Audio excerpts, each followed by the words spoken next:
السلام علیکم ورحمۃ اللہ وبرکاتہ۔ نحمدہ و صلی علی رسولہ الکریم، اما بعد۔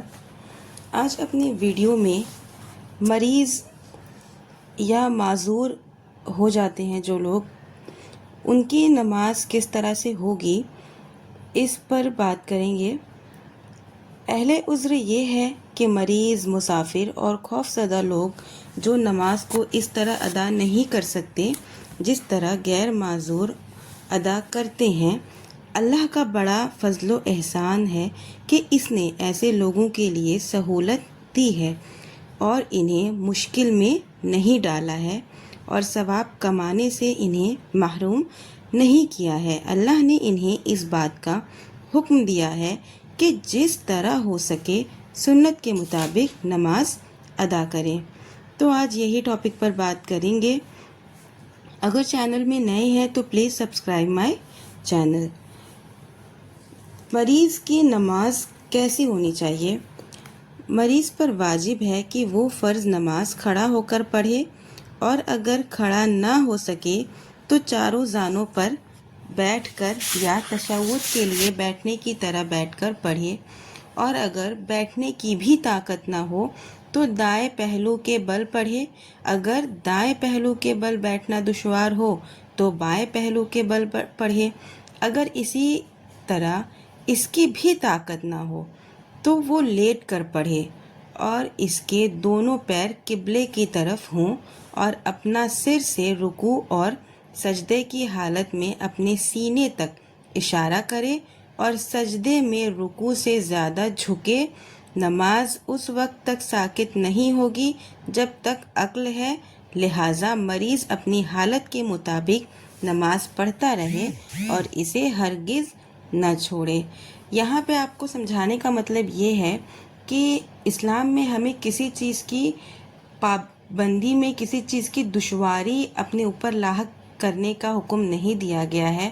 اگر آپ مریض ہیں، اگر آپ کوئی بھی دشواری ہو رہی ہے آپ کو نماز ادا کرنے میں، نماز ہمیں چھوڑنے کا حکم نہیں دیا گیا ہے اس وقت تک جب تک ہم ذہنی طور پر صحیح ہوتے ہیں۔ تو جب تک عقل ہے، لہٰذا مریض اپنی حالت کے مطابق نماز پڑھتا رہے، یہ حکم دیا گیا ہے، لیکن اپنی جان پر مشقت ڈالنے کے لیے بھی نہیں کہا گیا ہے۔ وہ جس طرح چاہے پڑھ سکتا ہے، وہ جس حالت میں کمفرٹیبل ہو اس حالت میں وہ نماز پڑھ سکتا ہے، بس لاحق یہ ہے کہ معذوری جائز ہو۔ حضرت عمران بن حسین رضی اللہ عنہ کہتے ہیں کہ مجھے بواسیر کی بیماری تھی۔ میں نے نبی کریم صلی اللہ علیہ وسلم سے نماز کے بارے میں پوچھا۔ آپ نے فرمایا، تم کھڑے ہو کر نماز پڑھو، اور اگر اس کی طاقت نہ ہو تو بیٹھ کے نماز پڑھو، اگر اس کی بھی طاقت نہ ہو تو پہلو کے بل پڑھو۔ بخاری کی حدیث ہے۔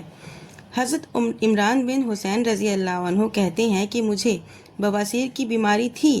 میں نے نبی کریم صلی اللہ علیہ وسلم سے آدمی کے بیٹھ کر نماز پڑھنے کے بارے میں پوچھا۔ آپ نے فرمایا کہ اگر کھڑے ہو کر نماز پڑھے تو افضل ہے، اور جس نے بیٹھ کر نماز پڑھی اس کے لیے کھڑے ہو کر نماز پڑھنے والے کے اجر کے نصف اجر ہے، اور جس نے لیٹ کر نماز پڑھی اس کے لیے بیٹھنے والے کے اجر کے نصف اجر ہے۔ یہ بھی بخاری کی حدیث ہے۔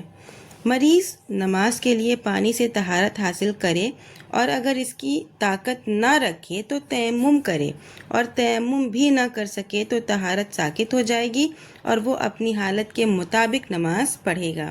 اگر مریض بیٹھ کر نماز پڑھ رہا ہو، پھر کھڑے ہونے پر قادر ہو جائے، یا بیٹھ کر نماز پڑھ رہا ہو اور سجدہ کرنے پر قادر ہو جائے، یا پہلو کے بل نماز پڑھ رہا ہو اور پھر نماز کے دوران بیٹھنے پر قادر ہو جائے، تو اس حالت پر وہ قادر ہوا اس کی طرف منتقل ہو جائے، اس لیے کہ وہ اس کے حق میں واجب ہے۔ اگر مریض کھڑے ہو کر نماز پڑھنے پر قادر ہے لیکن کسی قابل اعتماد ڈاکٹر کے کہنے پر علاج کے خاطر چت لیٹ کر نماز پڑھ رہا ہے تو ایسا کرنا جائز ہے۔ اگر مریض قیام قعود پر قادر ہے لیکن رکوع اور سجدہ نہیں کر سکتا، رکوع کے لیے کھڑے ہو کر اشارہ کر کے اور سجدہ کے لیے بیٹھ کر اشارہ کر سکتا ہے۔ جو شخص زمین پر سجدہ نہ کر سکے وہ بیٹھ کر رکوع اور سجدہ کرے اور رکوع میں سجدہ سے زیادہ جھکے اور اپنے ہاتھوں کو اپنے گھٹنوں پر رکھے۔ وہ سجدہ کرنے کے لیے اپنی پیشانی تک تکیہ وغیرہ نہ اٹھائے۔ مریض کے لیے دوسرے لوگوں کی طرح قبلہ کی طرف رخ کر کے نماز پڑھنا ضروری ہے، اور اگر اس کی طاقت نہ ہو تو اپنی سہولت و حالت کے مطابق جس طرف چاہے رخ کر کے نماز پڑھے۔ اگر مریض اپنی آنکھ یا انگلی کے اشارے سے نماز پڑھے تو درست نہیں، بلکہ اسے ویسے ہی نماز پڑھنی چاہیے جس طرح حدیث میں بیان کیا گیا ہے۔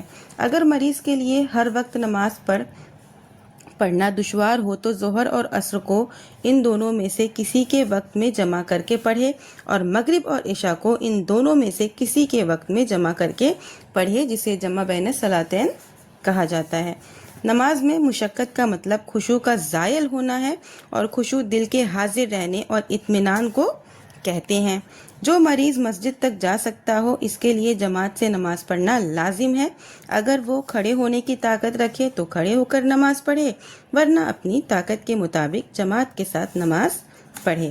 اللہ تعالی مریض اور مسافر کے عمل کو اسی طرح لکھتا ہے جس طرح مریض حالت صحت اور مسافر حالت اقامت میں عمل کرتا تھا، اور مریض کے گناہوں کو معاف کر دیتا ہے۔ حضرت ابو موسیٰ رضی اللہ عنہ سے روایت ہے کہ رسول اللہ صلی اللہ علیہ وسلم نے فرمایا، جب بندہ بیمار ہوتا ہے یا مسافر ہوتا ہے تو اس کے لیے وہی عمل لکھا جاتا ہے جو وہ حالت صحت اور حالت اقامت میں عمل کرتا تھا۔ بخاری کی حدیث ہے۔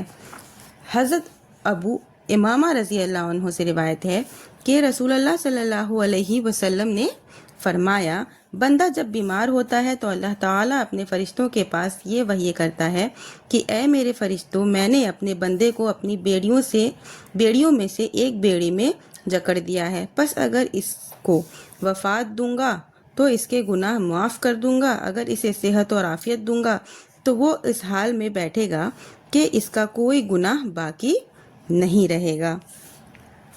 تو یہ تھی چند باتیں مریض کی نماز کے اوپر۔ انشاءاللہ ویڈیو آپ کو پسند آئی ہوگی۔ نیکسٹ ویڈیو میں انشاءاللہ مسافر کی نماز کس طرح سے ہوگی یہ بتاؤں گی۔ آخر میں اللہ تعالیٰ سے دعا کروں گی۔ دعا کرنے سے پہلے یہ بھی بتاؤں گی کہ ابھی غزہ کے لوگوں کی حالت بہت خراب ہے، وہاں کے بچے بھوک سے تڑپتے ہیں۔ تو جب آپ نماز پڑھیں تو اپنی نماز کے بعد اپنی دعاؤں میں ہمیشہ غزہ کے لوگوں کے لیے، وہاں کے بچوں کے لیے، وہاں کے مسلمانوں کے لیے ضرور دعا کریں۔ آخر میں اللہ تعالیٰ سے دعا ہے کہ یا اللہ تعالیٰ ہم تمام مومن مسلمانوں کو نیک عمل کرنے کی توفیق دے، جو بیمار ہیں انہیں شفائے کاملہ عطا فرما۔ یا اللہ تعالیٰ جو بھی مسلمان جس بھی دیش میں پریشان ہیں ان کی مدد فرما، آمین۔ ملتے ہیں نیکسٹ ویڈیو میں۔ وعلیکم السلام ورحمۃ اللہ وبرکاتہ۔